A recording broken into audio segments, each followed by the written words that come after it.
안녕하세요. 오늘 청취자께서 보내주신 자료들을 통해 데이터 기반 의사 결정의 함정, 이걸 좀 깊이 파헤쳐 보겠습니다. 보통 쓰레기가 들어가면 쓰레기가 나온다, 뭐 garbage in, garbage out 이렇게 말하잖아요. 근데 오늘은 거기서 한 걸음 더 나아가서 좋은 데이터가 들어가도 꼭 좋은 결과가 나오는 건 아니다. 이 문제를 좀 보려고 합니다. 이게 왜 그럴까요? 데이터 자체의 양이나 시점의 문제, 그리고 또 우리가 데이터를 해석하는 방식의 근본적인 한계 때문이라고 하는데요. 이 점을 아는 게 왜 중요할지 지금부터 핵심만 딱 짚어보죠. 네, 맞습니다. 요즘 모든 데이터 기반으로 판단하는 게 중요해졌지만 사실 그 데이터가 가진 본질적인 한계를 아는 게 어쩌면 더 중요할 수도 있어요. 관찰된 사실, 그러니까 데이터를 보고 일반적인 결론을 내리는 거, 이게 귀납 추론인데 이게 늘 완벽할 수는 없거든요. 마치 예전에 흰 백조만 보고 모든 백조는 희구나 이렇게 믿었지만 나중에 검은 백조가 딱 나타나면서 그 생각이 깨졌던 것처럼요.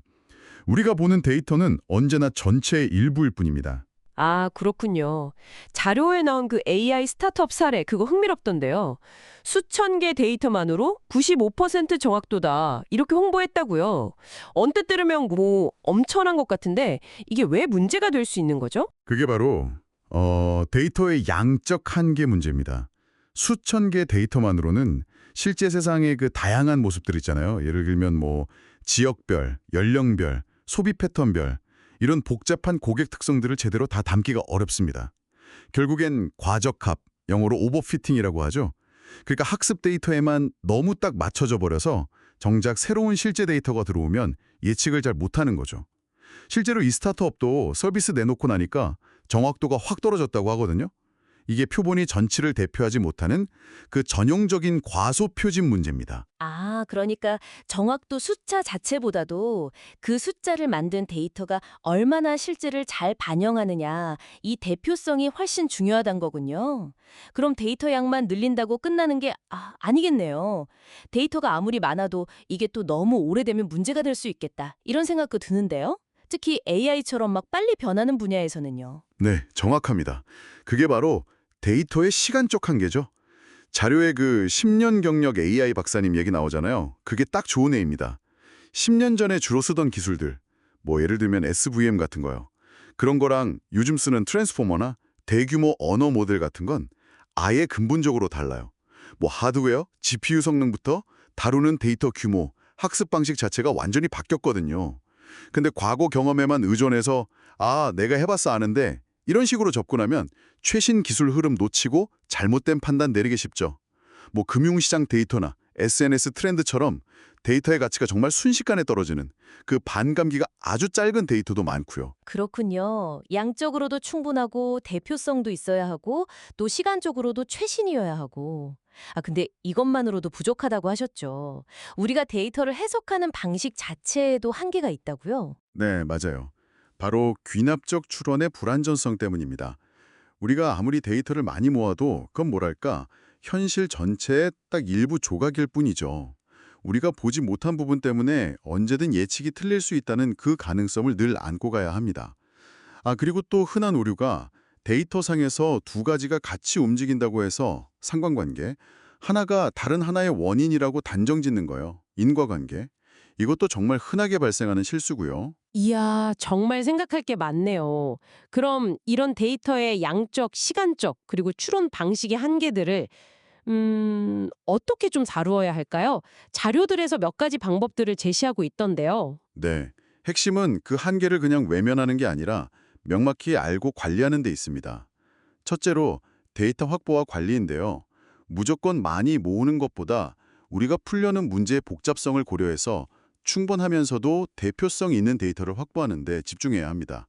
이게 중요해요.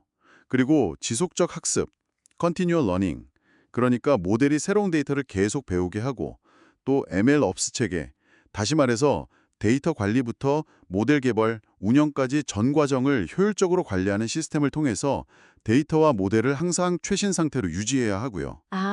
지속적인 업데이트가 중요하군요. 네. 그렇죠. 둘째는 데이터 분석 결과라는 게 확률적인 예측이지 이게 100% 확실한 정답은 아니라는 거. 이 불확실성을 인정하는 태도가 필요합니다. 가능하면 뭐 신뢰 구간 같은 걸 같이 보여줘서 이 예측이 어느 정도 범위 안에서 맞을 가능성이 높다. 이런 불확실성의 정도를 알려주는 게 좋고요. 네네. 불확실성을 인정하고 보여주는 것? 마지막으로 셋째는 데이터만 보는 귀납적 접근에만 매몰되지 말고 해당 분야의 전문 지식이나 전문가 의견 같은 연역적 접근 있잖아요. 일반 원칙에서 구체적인 결론을 내는 방식, 이걸 같이 활용하고 특히 아주 중요한 결정에는 최종적으로 사람이 개입해서 검토하고 판단하는 휴먼 인 더 룹, 이런 균형 잡힌 시각이 필요합니다. 아, 결국 좋은 데이터만 찾는다고 다 해결될 문제가 아니었네요. 정말 데이터가 가진 여러 한계들, 그리고 우리가 그걸 해석하는 방식까지 다 같이 생각하고 관리해야 한다는 말씀이시군요.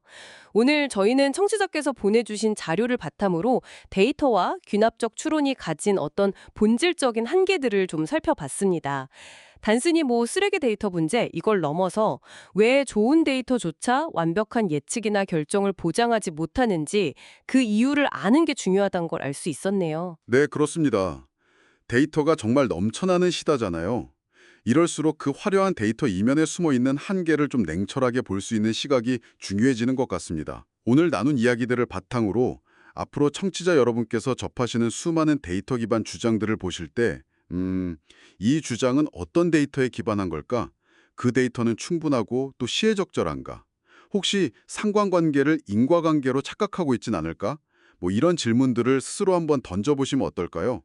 그것이야말로 이 정보의 홍수 속에서 방향을 잃지 않는 그런 첫걸음이 될 수 있을 겁니다.